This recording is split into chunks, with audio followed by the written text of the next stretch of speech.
Le monde du travail évolue à un rythme sans précédent.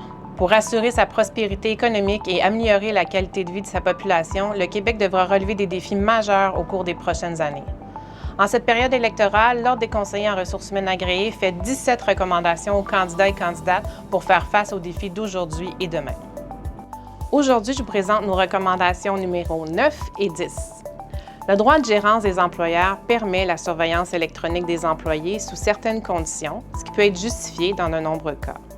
Or, nous assistons à une explosion des différentes technologies de surveillance électronique ces dernières années, d'autant plus accélérées par l'intelligence artificielle, ce qui mène à des risques de dérapage préoccupants.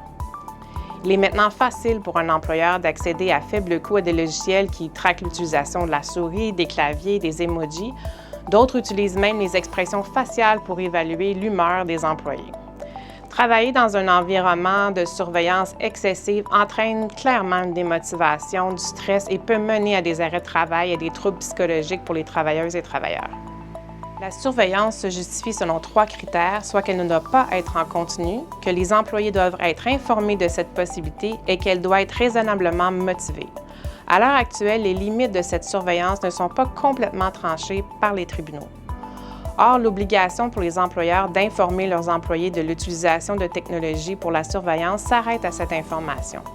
Avec l'ensemble des moyens de surveillance actuels, dont certains sont très intrusifs, l'Ordre propose que l'employeur soit dans l'obligation d'informer ses employés sur quels outils sont utilisés, quelles données sont recueillies et quelle sera la finalité de leur utilisation.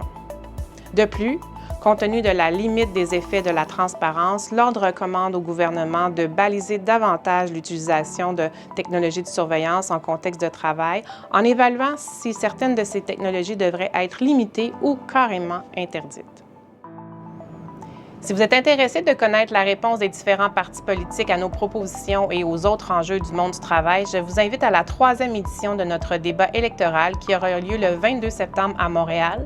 Le lien pour s'inscrire est dans cette publication. Au plaisir de vous y retrouver.